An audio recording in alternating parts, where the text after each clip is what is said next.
Jai Hind to one and all. Today I am here with the 10th class SST English medium. Today we are going to discuss chapter number 4, that is transport, communication and foreign trade.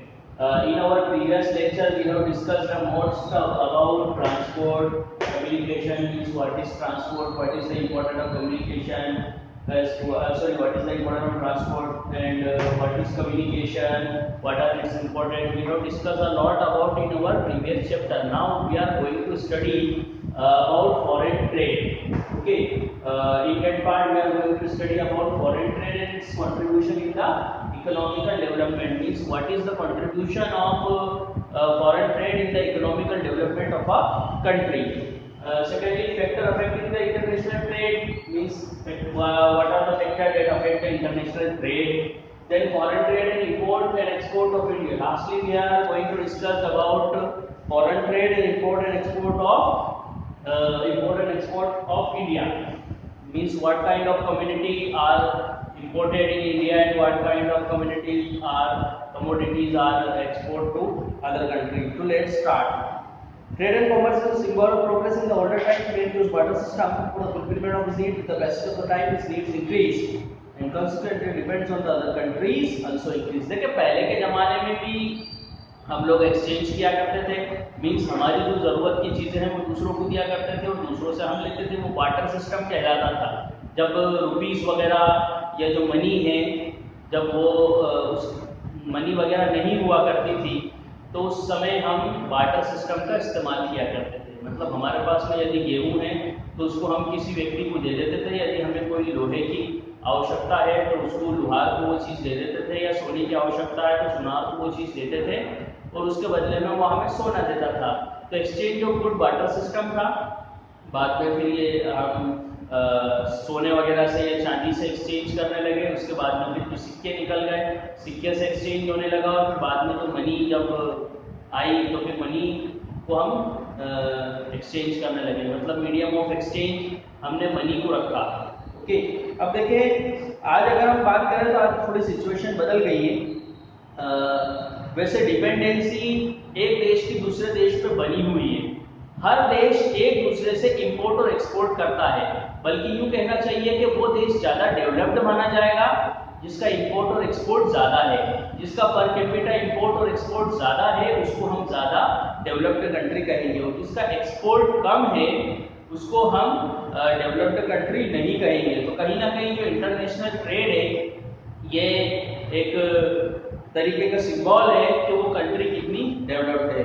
अब देखें, जब दो देश आपस में व्यापार करते हैं तो हम उसको ट्रेड कहते हैं, लेकिन कहीं ना कहीं ये इंटरनेशनली हो गया इसलिए इसको फॉरेन ट्रेड कहेंगे, क्योंकि दो देशों के बीच में हो चुका है ये. ओके, जैसे for example India and Malaysia, इसके बीच में यदि कोई ट्रेडिंग होती है तो हम उसको फॉरेन ट्रेड कहेंगे. यदि हम कोई सी चीज़ मलेशिया को दे रहे हैं तो उसको कहेंगे एक्सपोर्ट, क्योंकि हमारे यहाँ से हमने उसे पहुंचा दी. कहाँ पहुंचे? दूसरी कंट्री में. उसको एक्सपोर्ट कहेंगे. इस टाइप के ट्रेड को यदि हम मलेशिया से कुछ ले रहे हैं तो उसको इंपोर्ट कहेंगे. ओके, और यही इंटरनेशनल ट्रेड कहलाता है या फॉरेन ट्रेड कहलाता है, क्योंकि दो कंट्रियों के बीच में हो रहा है. ओके, अब आज के ज़माने में कोई सी ऐसी कंट्री नहीं है कि जो इंटरनेशनल ट्रेड नहीं करती है. हर कंट्री एक दूसरे के ऊपर डिपेंड करती है, क्योंकि बहुत से देश ऐसे हैं जहाँ पर टेक्निकल नॉलेज नहीं है तो या जो टेक्निकल मशीनरीज वगैरह की कमी है तो वो दूसरे देशों से इसको लेते हैं. और बहुत से देश जो अपने डिफेंस की चीज़ें दूसरे देशों से खरीदते हैं. बहुत से देश ऐसे हैं जहाँ पर वेजिटेशंस वगैरह नहीं होता, जैसे रेगिस्तान वगैरह वाले जो देश है, दुबई वगैरह, सऊदी अरब, तो वो यहाँ तक के जो फूड है, जो खाने की चीज़ें हैं वो भी दूसरे देशों से लेते हैं. तो कहीं ना कहीं हर देश की जो डिपेंडेंसी है वो एक दूसरे के ऊपर है. देखिए, the contribution of the foreign trade in the economical development can be enumerated as. देखिए, फॉरेन ट्रेड हमारी इकोनॉमिकल डेवलपमेंट को किस तरीके से बढ़ाता है या क्या उसका योगदान है, ये कुछ पॉइंट्स में आपको बताया गया है. पहला पॉइंट है foreign trade make a country self dependent. Foreign trade से कोई भी कंट्री सेल्फ डिपेंडेंट बनती है. सेल्फ डिपेंडेंट कैसे बनती है? यदि हम हमारे यहाँ की कुछ चीजें हैं वो दूसरे देश को बेचेंगे तो वो उसके बदले में हमें पैसे देंगे, है ना.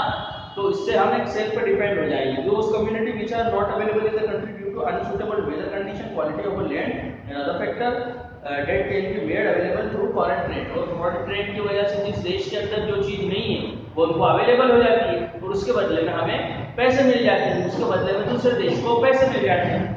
ओके, तो इस तरीके से वो सेल्फ डिपेंडेंट होते हैं फॉरेन ट्रेड से। This promote industrialisation, raw material and sources of energy can be imported. देखिए ये इंडस्ट्रियलाइजेशन को भी बढ़ावा देता है फॉरेन एक्सचेंज या फॉरेन ट्रेड या इंपोर्ट एंड एक्सपोर्ट। जो रॉ मटेरियल है और सोर्सेज ऑफ एनर्जी है उसको भी बढ़ावा देता है, वो भी हम इंपोर्ट करते हैं या एक्सपोर्ट कर देते हैं। Foreign trade increase possibility of agriculture development, improve technology, seeds, promotes agriculture development. देखिए जो फॉरेन ट्रेड है वो कहीं ना कहीं एग्रीकल्चरल डेवलपमेंट को भी बढ़ावा देता है। जो दूसरी टेक्नोलॉजी है जैसे ट्रैक्टर, थ्रेशर, ट्रॉली या हार्वेस्टर वगैरह जो चल गए, ये हम दूसरी कंट्री से इसकी टेक्नोलॉजी वगैरह बाय कर सकते हैं, या कहीं ना कहीं जो फैक्ट्री प्रोसेस जो सीड है उसकी टेक्नोलॉजी हम दूसरे देशों से सीख सकते हैं या वहाँ से वो सीड्स बाय कर सकते हैं। तो एग्रीकल्चर को ये बढ़ावा देता है। इसके अलावा ये इकोनॉमिकल डेवलपमेंट को बढ़ावा देता है फॉरेन एक्सचेंज। फिर foreign exchange increases avenues of employment in industry. देखिए कहीं ना कहीं इंडस्ट्रियल सेक्टर और एग्रीकल्चर सेक्टर के अंदर लोगों का एम्प्लॉयमेंट बढ़ाने में भी ये सहायक है, क्योंकि फॉरेन जब ट्रेड होगा, हम दूसरे देशों के अंदर हमारा जो इंडस्ट्रियल प्रोडक्ट है या एग्रीकल्चरल प्रोडक्ट जब हम उसको देंगे बेचेंगे तो उससे अर्निंग ज़्यादा होगी। जब अर्निंग ज़्यादा होगी तो कहीं ना कहीं लोग उसकी तरफ खींचे चले आएंगे। It enables consumers to see a variety of things and improves their living standard। देखें यहाँ से स्टैंडर्ड ऑफ लिविंग भी लोगों का बढ़ता है, क्योंकि जो फॉरेन एक्सचेंज होगा वहाँ से जो पैसे मिलेंगे वो हमारे देश की जो बनिस्बत है वो ज़्यादा हमें मिलेंगे। It is possible to provide immediate relief to victims of flood, famines, epidemics, earthquake and save their lives by importing things of their requirement। देखिए कितनी बार क्या होता है कि कोई व्यक्ति बाढ़ का शिकार है या कहीं कुछ महामारी फैल गई है या अर्थक्वेक अगर आ गया है, तो फॉरेन एक्सचेंज जब आपस में है तो हम वहां से सहायता ले सकते हैं किसी से, या इससे रिलेटेड इंस्ट्रूमेंट या हेल्थ से रिलेटेड चीजें हम बाय कर सकते हैं। जैसे कि अभी फॉर एग्जांपल जो कोरोना वायरस की महामारी चल रही है, तो यदि इसका वैक्सीन कोई से भी देश में बनता है, चाहे अमेरिका में बने, ब्रिटेन में बने, यूरोप में बने, तो क्योंकि हमारे आपस में व्यापारिक संबंध है तो वहां से हम उनसे वो चीजें, यदि वैक्सीन बनता है तो हम वहां से उसको बाय कर सकते हैं, ले सकते हैं, जिससे सभी का फायदा है। Inflation can be controlled, division of the labor can be promoted, which is an indicator of economic development। देखिए यहाँ पर डिवीजन ऑफ जो लेबर है उसको हम इम्प्रूव कर सकते हैं, वो प्रमोट होता है डिवीजन ऑफ लेबर, तो उस तरीके से ये इकोनॉमिकल डेवलपमेंट के लिए काफी ज्यादा सहायक है। ओके, तो ये कुछ हमने फैक्टर्स देखे। कंट्रीब्यूशन ऑफ फॉरेन ट्रेड देखा हमने इन द इकोनॉमिकल डेवलपमेंट। ये हमारी इकोनॉमिकल डेवलपमेंट के अंदर किस तरीके से जो फॉरेन ट्रेड का जो कंट्रीब्यूशन है वो है। आगे हम देखते हैं factor affecting the foreign trade या इंटरनेशनल ट्रेड। कौन कौन से ऐसे फैक्टर हैं? अभी हमने देखा trade, foreign trade and it's contribution in economical development. Economical development में फॉरेन ट्रेड का क्या क्या सहयोग है हमने देखा। अब हम देखेंगे फैक्टर अफेक्टिंग इंटरनेशनल ट्रेड। जो इंटरनेशनल ट्रेड है कौन कौन सी चीजें इसको अफेक्ट करती है। बहुत से फैक्टर ऐसे भी होते हैं जो कहीं ना कहीं इसको अफेक्ट करते हैं। पहला हम देखेंगे location. Those country which are located on the international trade route commercially they progress easily. ऐसी कंट्री जो ऐसे रूट के ऊपर स्थित है जहां पर इंटरनेशनल ट्रेड होता है, ओके, तो वो कमर्शियली वो जल्दी प्रोग्रेस कर लेगी दूसरी कंट्री के मुकाबले में। यदि कोई कंट्री बिल्कुल लास्टली कोई कोने के अंदर है जहां पर जो ट्रेड वगैरह नहीं होता, तो वो कंट्री प्रोग्रेस लेट करेगी। लेकिन जो कंट्री रूट के ऊपर है जहां इंटरनेशनल ट्रेड हो रहा है, वो कंट्री इजीली प्रोग्रेस करेगी। Rudge the sea route, the countries where sea route is rudged, there the port are highly developed and they have adventurous and good sailors। देखें यदि कोई सी कंट्री ऐसी जो सी रूट के ऊपर स्थित है, सी कोस्ट के ऊपर स्थित है, और इसके अलावा वहाँ का जो पोर्ट है वो हाईली डेवलप्ड है, तो ये कहीं ना कहीं उसके लिए बहुत एडवेंचरस है। ओके, क्योंकि यहाँ से भी वो जो कंट्री है वो अच्छे से अपनी अर्निंग कर पाएगी और अपना कहीं ना कहीं कमर्शियली अपने आप में प्रोग्रेस कर पाएंगी। फिर natural resources. The trade of a country is affected by the diversity of its natural resources. They include the climate, forest, cultivable land, agriculture, crop, minerals. The production depends on the resources। देखें हमारे पास जो natural resources है उसके ऊपर भी हमारा जो import और एक्सपोर्ट डिपेंड करता है ना। बहुत से देश ऐसे जहाँ पर जो मिनरल्स है, यदि उनकी जमीन के अंदर मिनरल्स है, आयरन, कॉपर वगैरह, तो वो उस टाइप का इंपोर्ट और एक्सपोर्ट करते हैं। ओके, कहीं से यदि हीरा निकलता है, सोना निकलता है, तो उस टाइप का वो एक्सपोर्ट वगैरह कर देते हैं। तो डिपेंड करता है नेचुरल रिसोर्सेज क्या है। किसी देश के अंदर एग्रीकल्चर रिसोर्स, फॉरेस्ट रिसोर्स ज़्यादा होते हैं, तो वो भी डिपेंड करता है। ओके, फिर economical development, the level of economical development of different countries not similar, countries which are economically advanced their trade is more developed. देखिए, जो कंट्री पहले से ही डेवलप्ड है तो उनका ट्रेड भी डेवलप्ड होगा, क्योंकि उस टाइप के उनके पास में शिप्स वगैरह होंगे, या उनके पास में fastest means of transport and communication होंगे, ताकि वो जल्दी से ट्रेड कर ले किसी दूसरी कंट्रीज के साथ। तो ये भी एक कहीं ना कहीं फैक्टर है। फिर कल्चरल डाइवर्सिटीज, देखिए culturally all the countries of the world are different from each other. Culturally भी हर देश एक दूसरे से डिफरेंट है। The religious belief, lifestyle, custom and tradition and taste of the people of every country are different. आप लोगों को मालूम है हर देश का religious belief अलग है, और इसके अलावा लाइफस्टाइल अलग है, रहने सहने का तरीका, कस्टम एंड ट्रेडिशंस वहाँ के अलग अलग है। तो वो भी कहीं ना कहीं डिपेंड करता है, वहाँ की जो ये डाइवर्सिटीज हैं वो भी वहाँ के प्रोडक्शंस के ऊपर वो भी डिपेंड करता है। ओके, आगे inequality in the density of population, देखिए inequality in the density of population ये भी डिपेंड करता है, ये भी अफेक्ट करता है हमारे फॉरेन ट्रेड को। Unequal density of the population also affect the trade of a country. There is a great demand for the communities of the necessities and less for the articles of the comfort and luxury. देखिए, जिस देश की population ज्यादा है तो वहां पर वो लग्जरियसनेस की जो डिमांड है वो कम रहेगी, बल्कि कहीं ना कहीं वो जो पॉपुलेशन यदि ज्यादा है तो नेसेसिटीज, जो नेसेसरी चीजें हैं उसकी डिमांड ज्यादा रहेगी बनिस्बत लग्जरियस चीजों के। ओके, लेकिन जिन देशों के अंदर पॉपुलेशन डेंसिटी कम है, वहां का स्टैंडर्ड ऑफ लिविंग ज्यादा है, तो वो लग्जरियस जो चीजें होती है उसकी जो डिमांड है वहां पर ज्यादा रहेगी। फॉर एग्जांपल, यदि कोई डेवलप्ड देश है तो वहां पर जो अच्छे बाथरूम फिटिंग्स वगैरह होते हैं वो लग्जरियसनेस के अंदर आते हैं।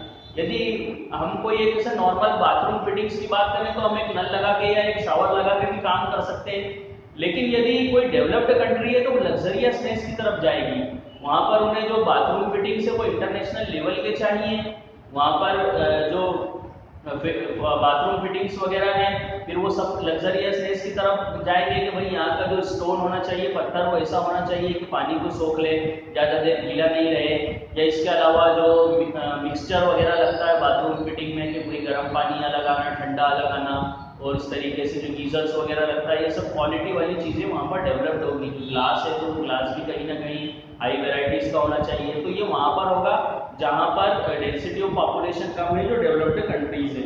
फिर development of means of transport and communication, there is a close relationship between trade and commerce and the means of transport and communication. Availability of cheap and fast means of transport communities make transport of goods for far off places easily. It is possible to give worldwide publicity to the products through radio, newspaper and the other means of communication. It is necessary therefore necessary to develop means of transport and communication of the country to develop trade and commerce of country.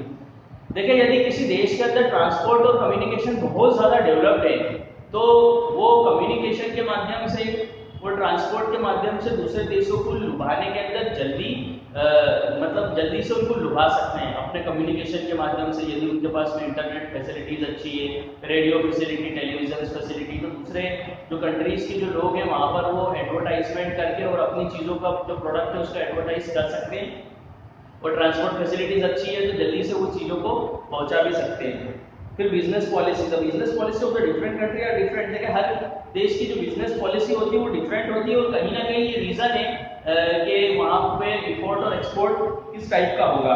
The business policies affect the business of a country. If the all the country adopt the policy of free trade, the international trade will further develop. देखिए, अगर हम free trade की policy अपनाते हैं तो कहीं ना कहीं हमारा जो इंटरनेशनल ट्रेड है वो और ज्यादा डेवलप्ड होगा। तो it is necessary for every country to give protection to its industry, therefore duties are imposed on the import from other country. देखिए, हर कंट्री क्या करती है, अपने यहाँ पर जो वर्क हो रहा है, अपनी जो इंडस्ट्रीज है, जो वहाँ की डोमेस्टिक फैक्ट्रीज एंड इंडस्ट्रीज है, उसको बढ़ावा देने के लिए दूसरी जो फॉरेन ट्रेड वगैरह है, जो फॉरेन से जो माल आ रहा है उसके ऊपर क्या ड्यूटीज वगैरह कुछ लगाती है, मीन्स टैक्सेस लगाती है। ओके, तो ये कुछ बिजनेस पॉलिसी है, ये भी कहीं ना कहीं जो फॉरेन ट्रेड है उसको अफेक्ट करती है। फिर पीस, देखिए international piece can develop, international trade जब भी हो सकता है जब पीस हो, शांति हो दो देशों के बीच में। यदि लड़ाई चल रही है और युद्ध का माहौल है तो वहां पर इंटरनेशनल ट्रेड नहीं हो सकता। Political ideology. The business with the other country having similar political ideology is well developed. The main cause of the less business among the country is different ideology. Okay. देखें अगर हमारी political ideology वही है जो हम दूसरे देश से ट्रेड कर रहे हैं, उसकी भी सेम पॉलिटिकल आइडियोलॉजी है, तो हमारे बीच में ट्रेड जो संबंध है वो अच्छे रहेंगे। ओके, तो जो पॉलिटिकल आइडियोलॉजी से जैसे कैपिटलिस्ट या कम्युनिस्ट कंट्रीज वगैरह, तो कहीं ना कहीं इस टाइप की उनकी आइडियोलॉजी है, तो वहां पर जो ट्रेड है वो अफेक्ट होते हैं।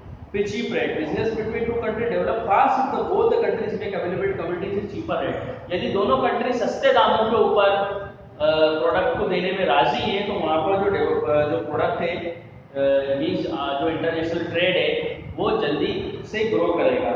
ओके, और यदि जो कंट्रीज है वो उसके ऊपर high rates of means tax ज्यादा लगाती है, टैक्सेशन ज्यादा लगाती है, तो वहां पर जो ट्रेड है वो इतनी जल्दी डेवलप्ड नहीं होगा। क्यों? क्योंकि जो लोग खरीदने वाले उसको होंगे, तो कहीं ना कहीं ज्यादा टैक्स की वजह से या ज्यादा कीमत होने की वजह से कम लोग खरीदेंगे। आगे हम बात करते हैं foreign trade and import and export of India. हम foreign trade and import and export of India की बात कर रहे हैं। हम आगे देखते हैं इसमें exchange of communities other country और countries is called foreign trade. ये तो अभी आप पढ़ चुके होंगे, जो दो देश आपस में व्यवहार करते हैं उसको हम फॉरेन ट्रेड कहते हैं। ओके, और इसके अलावा जो हम दूसरे देशों से लेते हैं उसको एक्सपोर्ट कहा जाता है, या दूसरे देशों को जो हम प्रोडक्ट्स वगैरह देते हैं उसको दूसरे देशों को हम देते हैं उसको एक्सपोर्ट कहते हैं, और दूसरे देशों से जो हम लेते हैं उसको इंपोर्ट कहा जाता है। ओके, देखिए यदि हम बात करें हमारे ओल्डर टाइम्स की, मींस एंशिएंट टाइम की, तो भारत के जो व्यापारिक संबंध है वो बहुत से देशों से थे, वेस्ट एशिया से थे, यूरोपियन कंट्रीज वगैरह से थे। और उस समय भारत को सोने की चिड़िया कहा जाता था, क्योंकि हमारा जो गुड्स है वो दूसरे देशों में जाता था, वहां पर हमारे जो व्यापारी वर्ग था वो बहुत ज्यादा संपन्न था। ओके, इसके अलावा बहुत सारी भारत में यूनिवर्सिटीज भी थी एंशिएंट टाइम में, जैसे तक्षशिला यूनिवर्सिटी, नालंदा यूनिवर्सिटी। तो दुनिया भर से लोग उन्होंने जो शिक्षा हासिल करने के लिए यहाँ आते थे। मीन्स कहीं ना कहीं जो एक्सचेंज है, एक्सचेंज ऑफ थॉट्स है, एक्सचेंज ऑफ कम्युनिटीज आपस में बना रहता था, एक्सचेंज ऑफ कम्युनिटीज। ओके, लेकिन बाद में जो ब्रिटिशर्स आए तो उन्होंने जो है दोहरी पॉलिसी अपनाई, मतलब उन्होंने जो भारतीय लोग हैं उनके डेवलपमेंट के ऊपर कोई ध्यान नहीं दिया। मीन्स उनका केवल जो फॉरेन एक्सचेंज करने का उद्देश्य ये था कि उनकी स्वयं की इनकम हो, उनका जो एम्पायर है वो और ज्यादा बड़ा हो। ओके, और जो भारत की जो डेवलपमेंट है या भारत के जो लोगों की डेवलपमेंट है उनके ऊपर उसने बहुत ज्यादा ध्यान नहीं दिया। ओके, भारत की जो चीजें हैं वो उस जमाने में भी एक्सपोर्ट करते थे ब्रिटिशर्स, जैसे जूट है, टी है, कॉटन है, ये सब चीजें वो यूरोप में एक्सपोर्ट करते थे, लेकिन इसके लिए कोई टैक्सेशन नहीं था, बिल्कुल फ्रीली उसको एक्सपोर्ट किया जाता था।